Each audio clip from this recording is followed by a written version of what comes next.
Buenos días, seguimos con la lectura de los Hechos de los Apóstoles y he titulado la reflexión de hoy como Transformado para transformar.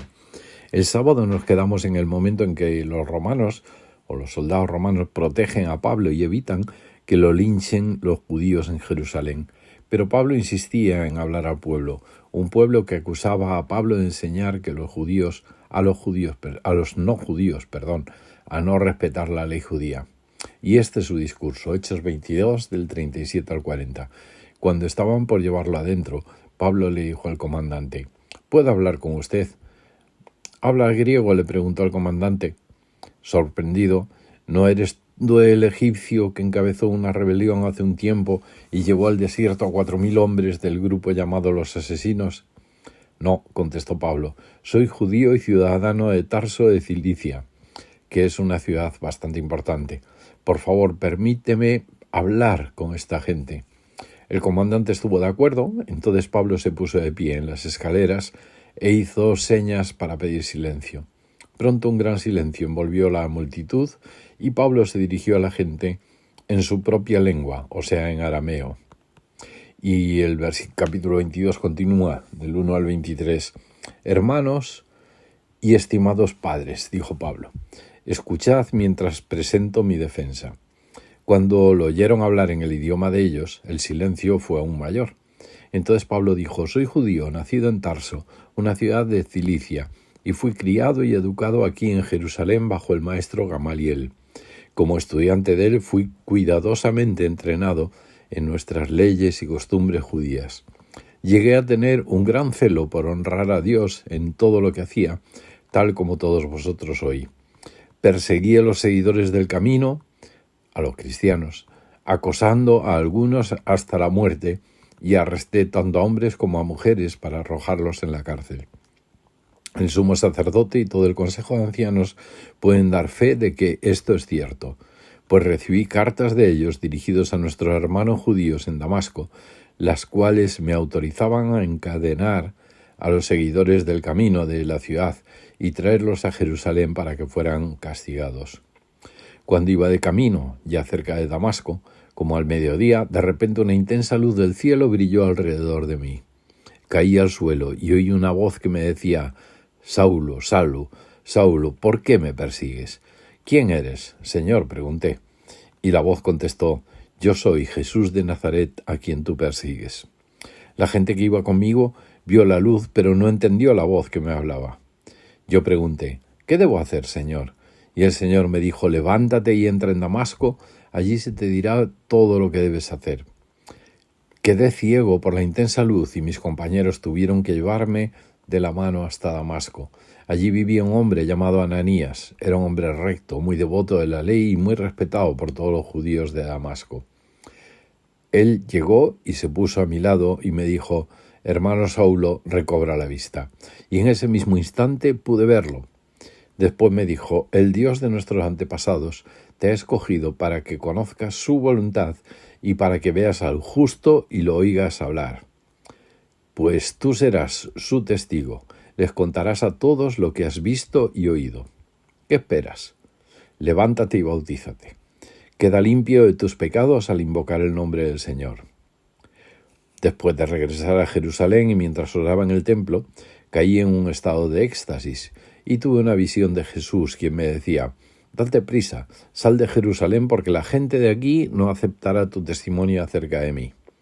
Pero, Señor, argumenté, seguramente ellos saben que en cada sinagoga yo encarcelé y golpeé a los que creían en ti. Y estuve totalmente de acuerdo cuando mataron a tu testigo Esteban. Estuve allí cuidando los abrigos que se quitaron cuando lo apedrearon. Pero el Señor me dijo: ve, porque yo te enviaré lejos a los gentiles. La multitud escuchó hasta que Pablo dijo esta palabra, y entonces todos comenzaron a gritar: «Llevaos a este tipo, no es digno de vivir». Gritaron, arrojaron sus abrigos y lanzaron puñados de polvo al aire. Hechos 22, del 1 al 23. Pablo responde a las acusaciones y a las amenazas de los judíos, contando su testimonio de conversión.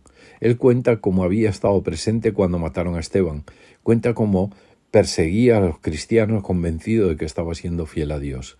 Pero relata que en uno de sus sanguinarios viajes, cuando iba camino de Damasco persiguiendo a los cristianos, tuvo un encuentro con Dios y descubrió que estaba haciendo exactamente lo contrario de lo que Dios esperaba de él. Cuenta que tuvo un sueño y cómo Dios le envió a llevar el Evangelio a los gentiles. Justo parte del motivo de la discusión con los mismos judíos. Y llegado ese momento, los judíos que le habían escuchado en silencio se enfrentaron de nuevo. Mañana veremos qué pasó después, pero hoy vamos a destacar lo siguiente. Lo primero es cómo, aun siendo sinceros, podemos estar equivocados. A veces creemos que defendemos los intereses de Dios, pero no es así, sino que defendemos nuestros intereses propios, o nuestros propios intereses o los de una organización religiosa o una tradición. Revisemos lo que hacemos y lo que decimos. En segundo lugar, Dios es muy creativo. Transformó la vida de Pablo a través de un accidente provocado. Lo dejó ciego con una fuerte luz, caído en el suelo y encima siendo cuidado por los cristianos a quienes iba a detener y encarcelar. Tercero, pero fue transformado por Dios y por los discípulos de Jesús y se convirtió en un agente de transformación. Cuarto, Dios prepara a las personas para un propósito muchas veces inesperado. Un judío, muy judío, llamado a predicar a los gentiles. Quinto, Dios sabía a quién elegía, a un hombre de serias convicciones para convencer a quienes desconocían el plan de Dios. Dios elegía a un valiente perseguidor de la Iglesia para extender el reino con valor para hacerse notar a los judaizantes y cambiar el rumbo de la historia con principios diferentes, con amplitud de miras. Capaz de confrontar a los judíos que no alcanzaban a entender hasta dónde iba a extenderse el reino de los cielos. Un desafío para hoy. Revisa tus pensamientos, tradiciones y prejuicios, tanto hacia personas que no son exactamente como tú. Y pídele a Dios que te dé la oportunidad esta semana de obedecerle y compartir el Evangelio a personas a las que normalmente no nos atreveríamos, o peor aún, los criticaríamos por sus creencias, por sus costumbres, por sus liturgias o por sus pensamientos. Imitemos a un Pablo ya transformado para transformar. Buen y bendecido día.